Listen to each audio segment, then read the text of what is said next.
ባለ የኔ ብቻና ብቻ ነው። ይሄ መፈክር በርዝጊና አሰሚ በርዝጊና ባለ የኔ ብቻና ብቻ ነው ወይ የሚባል ህግ የለም።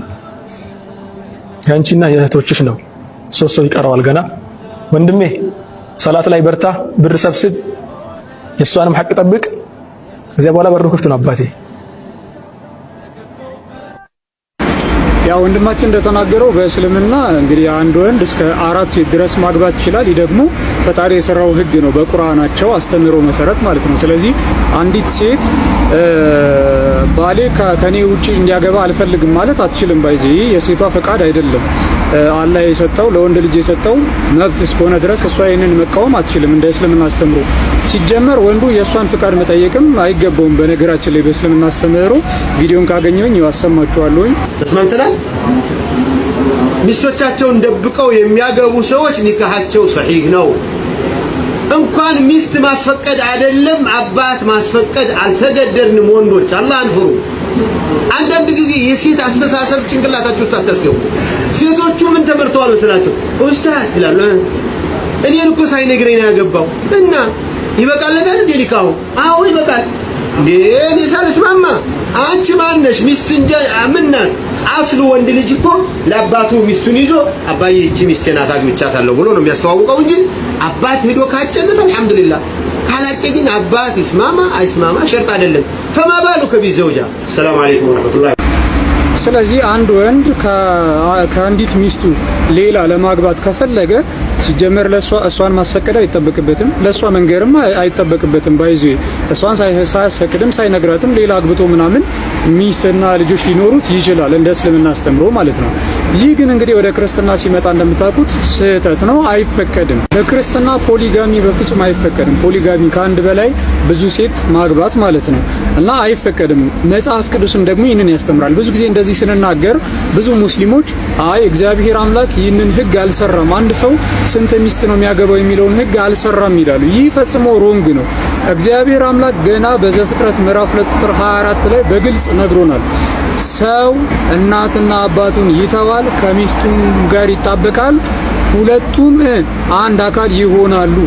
አሁን እዛ ጋር የተወራው ስለ አዳምና ሄዋን አይደለም፣ ሰው ብሎ ነው የተናገረው። ስለዚህ ለሰው የሰራው ስርዓት ነው። ምን የሚል እናትና አባቱን ይተዋል፣ ከሚስቱም ጋር ይጣበቃል፣ ሁለቱም አንድ ስጋ ይሆናሉ። ይኸው አምስቱ አይደለም አንድ ወንድና አራት ሴት አምስቱ አንድ ስጋ ይሆናሉ ሳይሆን ሁለቱ አንድ ስጋ ይሆናሉ። ይህ ለሰው ልጆች የተሰራ ህግ ነው በቃ። ለዛም ነው በአዲስ ኪዳንም ጌታችን መድኃኒታችን ኢየሱስ ክርስቶስ በማቴዎስ ወንጌል ምዕራፍ 19 ቁጥር 5 ላይ ስለዚህ ሰው አባቱና እናቱን ይተዋል ከሚስቱም ጋር ይተባበራል ሁለቱም አንድ ስጋ ይሆናሉ የሚለውን ቃል አላነበባችሁም ምን ብሎ አይሁዳውያንን የብሉይ ኪዳኑን ጥቅስ የሚያስታውሳቸው ማለት ነው። ስለዚህ ሁለቱ አንድ ስጋ ይሆናሉ የሚለው ህግ ሁልጊዜም የጸናና የታመነ ቃል ነው። ስለዚህ ሁለቱ ብሎ በግልጽ ተናግሮ ወደ አንድነት እንደሚመጡ በግልጽ ተናግሮ እግዚአብሔር ግን አላዘዘም ማለት ይሄ ፈጽሞ ሮንግ ነው። ቅዱስ ጳውሎስ በአንደኛ ቆሮንቶስ ምዕራፍ 7 ላይ ሰዎች እንደኔ ባያገቡ መልካም ነው ብዬ አስባለሁ፣ ነገር ግን ይላል ቁጥር 2 ላይ ነገር ግን ስለ ዝሙት ጠንቅ ለእያንዳንዱ ለራሱ ሚስት ትኑረው።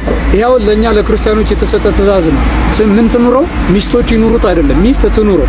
ለእያንዳንዱ ለራሱ ሚስት ትኑረው፣ ለእያንዳንዲቱ ደግሞ ለራሷ ባል ይኑራት። ባል ለሚስቱ የሚገባትን ያድርግላት፣ ባል ለሚስቶቹ የሚገባቸውን ያርግላቸው አይደለም።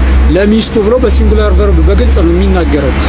እንደዚሁም ደግሞ ሚስቱም ለባሏ ሚስት በገዛ ስጋዋ ላይ ስልጣን የላትም፣ ስልጣን ለባሏ ነው እንጂ እንዲሁም ደግሞ ባል በገዛ ስጋው ላይ ስልጣን የለውም፣ ስልጣን ለሚስቶቹ አይልም ለሚስቱ ነው እንጂ ይላል በግልጽ።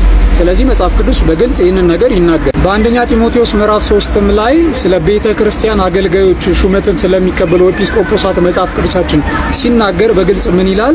አንደኛ ጢሞቴዎስ ምዕራፍ 3 ቁጥር 2 ላይ እንግዲህ ኤጲስቆጶስ ሊሆን ይገባዋል የማይነቅፍ የአንዲት ሚስት ባል። ይኸው በግልጽ የአንዲት ሚስት ባል አለቀ በቃ። የምን ክርክር ነው? ቁጥር 22 ላይ ባይዜ ዝቅ ብሎ ቁጥር 12 ላይ ዝቅ ብሎ ምን ይላል? ስለ ዲያቆናት ልጆቻቸውንና የራሳቸውን ቤቶች በመልካም እየገዙ እያንዳንዳቸው የአንዲት ሴት ባሎች ይሁኑ። አለቀ።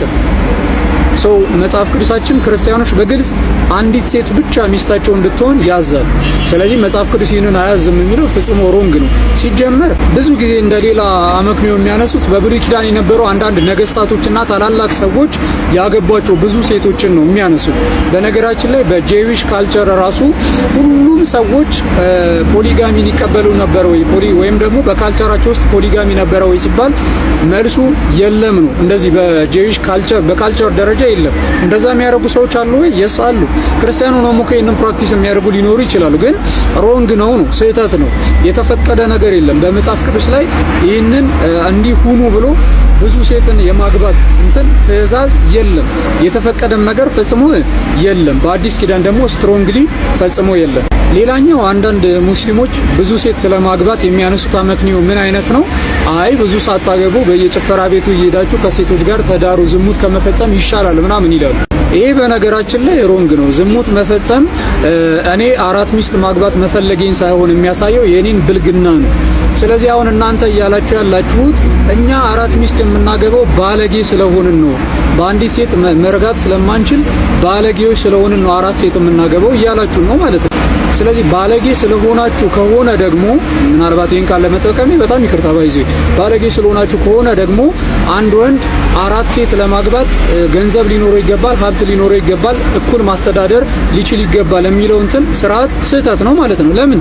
ምክንያቱም አንድ ሰው ድሃ ሆኖ ባለጌ ሊሆን አይችልም፣ ይችላል። ስለዚህ እንደናንተ አስተምህሮ አንዲት ሴት ብቻ የሚያገባ ሰው ባለጌ የሚሆን ከሆነ በእስልምና አብዛኛው ሰው ጥሩ ፋይናንሻል ደረጃ የሌለው አብዛኛው ሰው ባለጌ ነው እያላችሁ ነው ማለት ነው። ስለዚህ ፍጹም ሮንግ ነው እና አንድ ሰው ዝሙት ፈጸመ ማለት ዝሙት ምንድነው ይሄ ከብዙ ሴቶች ጋር መዳራት እንዳይፈጽም ብዙ ሴት ማግባት አለበት ማለት አይደለም። ይሄ ፈጽሞ ኢሎጂካል የሆነ ከአእምሮ የሚቃወም ነገር ነው። ለዛም ነው አብዛኞቹ ሙስሊሞች ይህንን ሙስሊም ሴቶች ይቃወሙታል። ከህሊናቸው ጋር የሚቃረን ነው፣ ግን ምንም ማድረግ አይችሉም። በህግ ላይ የተጻፈ በታላቁ መጽሐፋቸው ላይ የተጻፈ ነው። ስለዚህ ግዴታቸውን በዚህ ህግ ይገዛሉ ማለት ነው። ሰላም ክርስቶስ ይብዛላችሁ።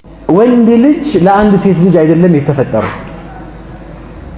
እናንተ ለአንድ ብቻ ራሳችሁን ፈጥራችሁ አስቀምጣችሁ ነው እንጂ ወንድ ልጅ ለአንድ ሴት ልጅ ብቻ ብሎ አላህ አልፈጠረው። ሴት ልጅ ለአንድ ወንድ ልጅ ብቻ አድርጎ ነው አላህ የፈጠራት። ይሄ ባህሪ ነው፣ በቃ ባህሪ ነው። ሴት ልጅ ይሄ ሳይንሱም አይደግፈውም፣ ሸሪዓውም ደግሞ አይቀበለውም። ወንድ ልጅ በአንድ ሴት ልጅ ብቻ አይረጋጋም። ሰላም ክርስቶስ ይብዛላችሁ። እንግዲህ ሁላችሁም እንደምታውቁት በእስልምና እምነትና ትምህርት ወንዶች እስከ አቅሙ ካላቸው አቅማቸው የሚፈቅድ ከሆነ እስከ 4 ሚስት ድረስ ማግባት ይችላሉ። የኢኮኖሚ አቅም ካላቸው እንዲሁም 4ቱንም ያለማበላለጥ የሚንከባከቡ የሚወዱ ከሆነ እስከ 4 ድረስ ማግባት አለባቸው ማለት ይችላሉ የሚል ትምህርት አለና ብዙ ጊዜ ይህንን ምክንያት ሲያስቀምጡ አብዛኞቹ ሙስሊሞች ምንድነው የሚሉት? እንግዲህ አሁንም እንዳደመጣችሁት ወንድ ልጅ በአንዲት ሴት አይረጋጋም፣ በአንዲት ሴት መረጋትና መርካት አይችልም፣ ውስጡ ይመኛል፣ ስለዚህ ባህሪው ነው የሚልን ነገር አንስተዋል። መጽሐፍ ቅዱሳችን የእግዚአብሔር ቃል በእርግጥ እንደዚህ አይልም። በእኛ በክርስትና ለአንድ ወንድ የተፈጠረችው አንዲት ሴት ብቻና ብቻ ናት እንጂ 4 ሴቶች አይደሉም።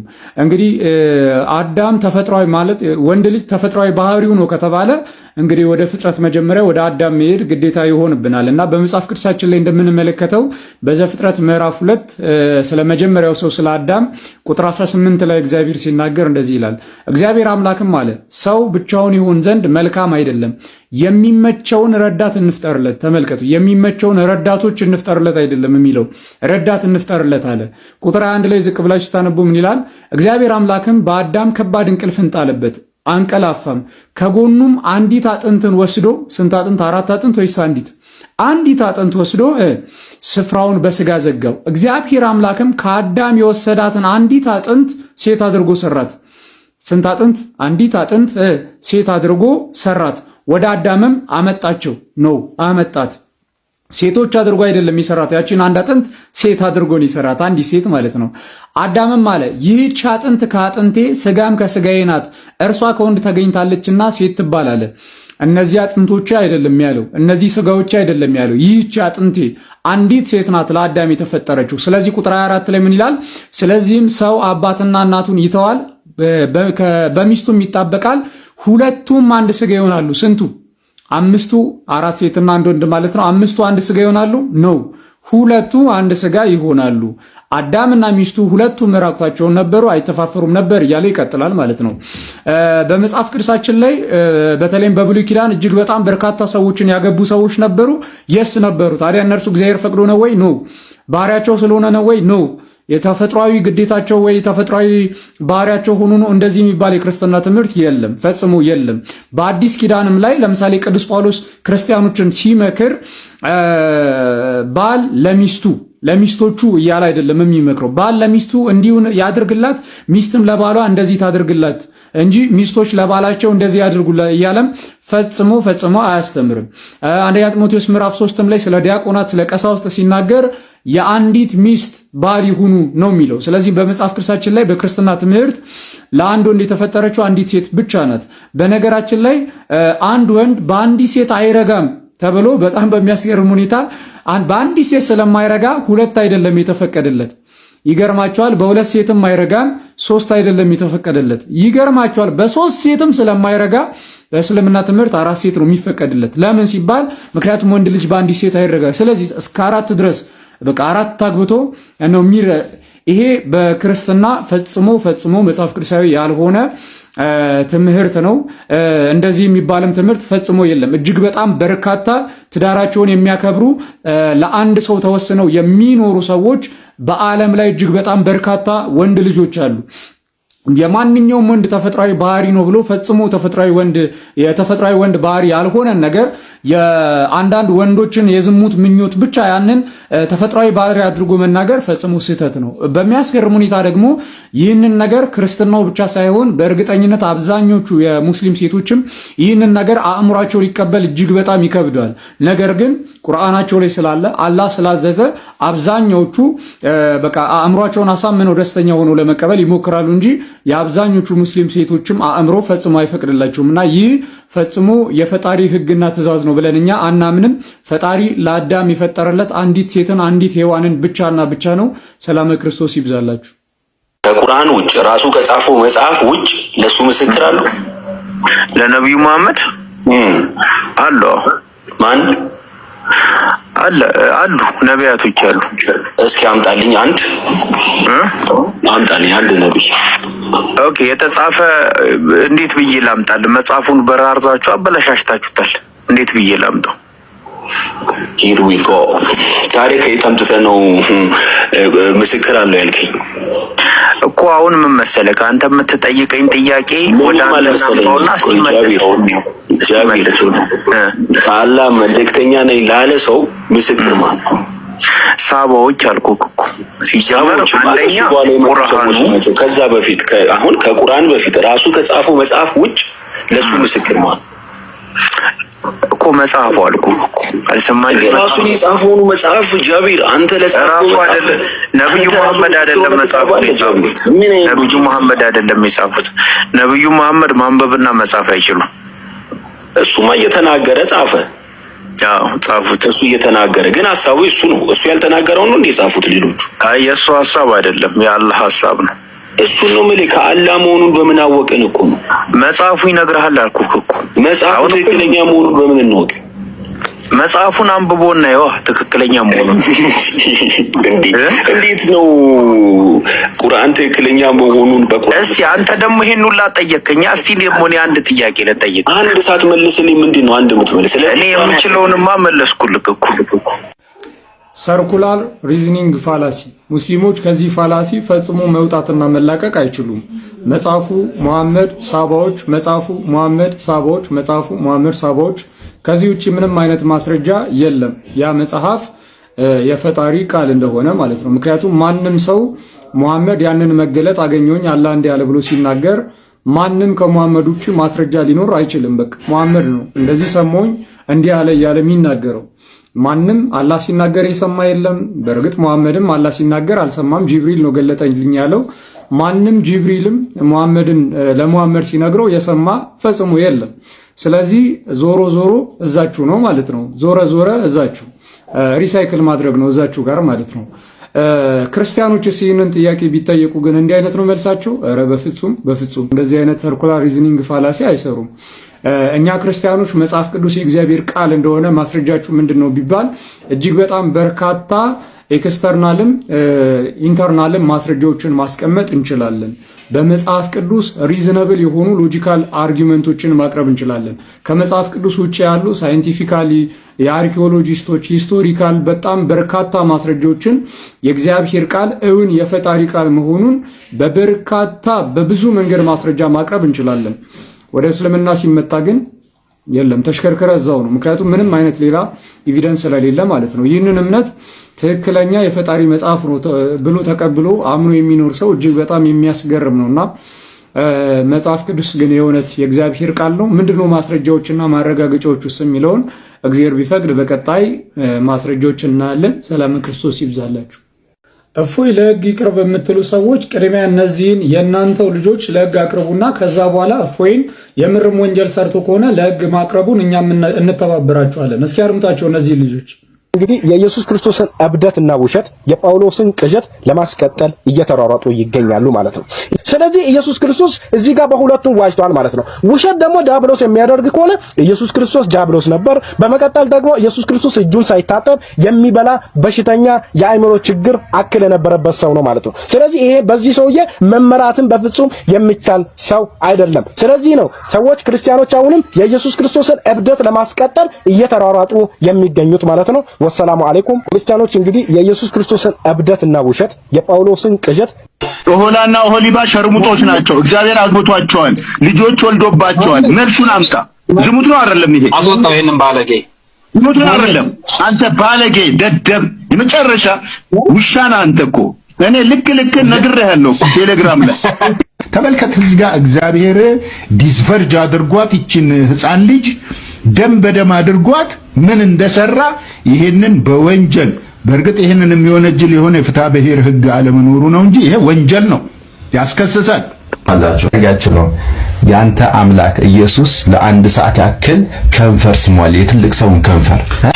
ያንተ አምላክ ጌ ነበረ፣ ወንድ ለወንድ የሚሳሳም ማለት ነው። ገድለም ታጽዮን ማማይ አንቺ የሸርሙጣ ልጅ እፎይ ለሕግ ይቅረብልን የምትሉ አካላት ቅድሚያ እነዚህን ሰዎች ለሕግ እንዲቀርቡ አድርጉ። እጅግ በጣም ለበርካታ ዘመናት በእስልምና ያሉ በጣም ብዙ ሰዎች ክርስትናን እጅግ በጣም ሲነቅፉ፣ ሲያንቋሹ፣ ሲሳደቡ ኖረዋል። በዚህም ዘመን ልክ እንደዚህ እየተሳደቡ ነገር ግን እነርሱ መጽሐፍቶቻቸውና ትምህርታቸው ሲነካ አትንኩብን፣ ለሕግ ይቅረብልን ካልተገደለ የሚባለው ነገር ፍጹም ሊቀር ይገባል። ይሄ እጅግ በጣም የቀረ በዚህ በ21ኛው ክፍለ ዘመን ድረስ እንዴት እንደመጣራሱ አላውቅም። የኛ እምነት አይነካ፣ እኛ ግን ስለናንተ ሃይማኖት እንደፈለግን እናውራ ማለት ምን ማለት እንደሆነም አይገባኝም። ያንተ እምነት የሚከበረው የኔን እምነት ስታከብር ነው። የኔን እምነት እየሰደብክ የኔን ጌታ የማመልከውን አምላክ እየሰደብክ አንተ ግን እምነት ሲነካ፣ አንተ ግን ስለ እምነት ሲወራ ካልተገደለልኝ የምትል ከሆነ ይህ ፍጹም ጤነኝነት አይደለም። ያለነው ኢትዮጵያ ውስጥ ነው። ኢትዮጵያ ደግሞ ህገ መንግስታዊ ሀገር ናት። ኢስላሚክ ስቴቶች ላይ ሄዳችሁ ይህንን በእስላም ህግ የምትመራ ሀገር ላይ ሄዳችሁ ይህንን ህግ ማስከበር ትችላላችሁ። እኛ ብቻ ስለሌላው ሃይማኖት እንደፈለግን እንሳደብ እንናገር፣ እነርሱ ግን ሌላው ግን ስለኛ መናገር የለበትም የሚለውን ነገር እዛ ስፍራ ማክበር ትችላላችሁ። እዚህ ግን እናንተ ስለኛ ሃይማኖት እንደፈለጋችሁ እየተሳደባችሁ፣ እኛ ግን የእናንተን ሃይማኖት የእናንተን አስተምሮ ስንነካ ግን በዚህ ልክ መጮህ እጅግ በጣም አስፈላጊ ያልሆነ ነገር ነው።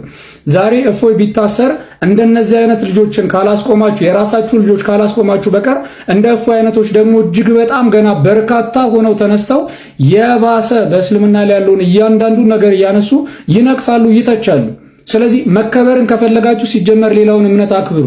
ሌላውን እምነት ሳታከብሩ ክብርን አትሹ። ምን አይነት ክብር ነው የምታገኙት? ሌላውን እምነት ሳታከብሩ በሰፈራችሁበት መስፈሪያ ነው የሚሰፈርላችሁ። ስለዚህ ሌላውን እምነት አክብሩ። መጀመሪያ የእናንተ እምነት እንዲከበር በእናንተ እምነት ውስጥ ሆነው እንደዚህ በዚህ ልክ የሌላውን እምነት የሚያንቋሹና የሚሰርቡ ሰዎችን ቅድሚያ በግልጽ ወጣችሁ ተቃወሟቸው።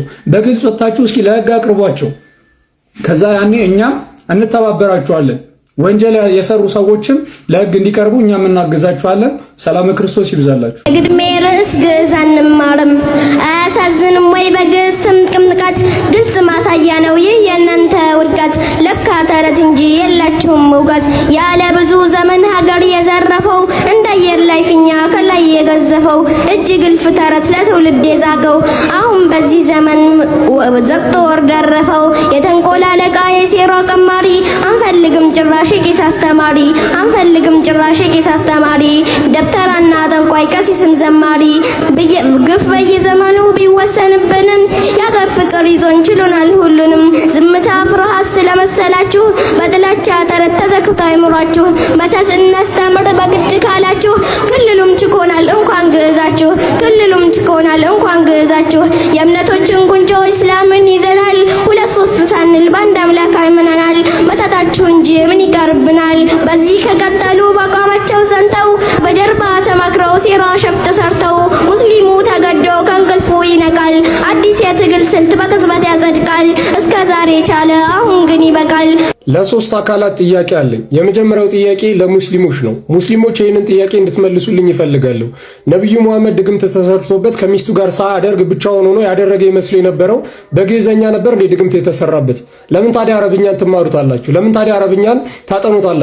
በአረብኛ እኮ እናንተ አይደላችሁም የእናንተ ነብይ እንኳን ድግምት ተሰርቶበት ነበር። ስለዚህ ለምን አረብኛ ትማራላችሁ? ሲቀጥል በዚህ በ21ኛው ክፍለ ዘመን እየኖራችሁ የአንድን ቋንቋ ቋንቋነት እንዴት መርዳት ከበዳችሁ? የትኛውም ቋንቋ ውስጥ ክፋት ተንኮል አለ። የትኛውም ቋንቋ ደግሞ መግባቢያ ብቻና ብቻ ነው። በጣም ብዙ ጥሩ ታሪኮች ይኖሩታል፣ በጣም ብዙ መጥፎ ታሪኮች ይኖሩታል። የትኛውም ቋንቋ ከእንደዚህ አይነት ነገሮች የጸዳ የለም። ይህንን በዚህ በ21ኛው ክፍለ ዘመን እየኖራችሁ እንዴት ነው መረዳት ያቃታችሁ? ወይስ ይህ ቋንቋ የተጠበቀው በክርስትና ስለሆነ በግልጽ እዚህ ግጥም ላይም እንዳሳያችሁት ለቤተ ክርስቲያን ያላችሁን ጥላቻ ነው በግጥም መልኩ ያስተላለፋችሁት ማለት ነው። ሁለተኛው ጥያቄ ለህግ ባለሙያዎች ነው። ይሄ ነገር ዝም ተብሎ ነው ወይ የሚታለፈው? ይህ ትምህርት ቤት እንግዲህ የህፃናት ትምህርት ቤት መመረቂያ ላይ ነው ይህ ነገር የቀረበውና ይህ ትምህርት ቤት ሊታገድ ሊዘጋ አይገባም፣ ሊከሰስ ሊጠየቅ አይገባም ወይ? የዚች ህፃን ልጅ አስተማሪዎች የዚች ህፃን ልጅ ወላጆች ሊጠየቁ አይገባም ወይ? እንደዚህ አይነት ጥላቻ ለህፃናት እየዘሩ መርዛማ ሐሳብን ህፃናት ገና በልጅነታቸው ይዘው እንዲያድጉ የሚያደርገው ይህ ትምህርት ቤት እንዴት ነው ሊጠየቅ የማይገባው?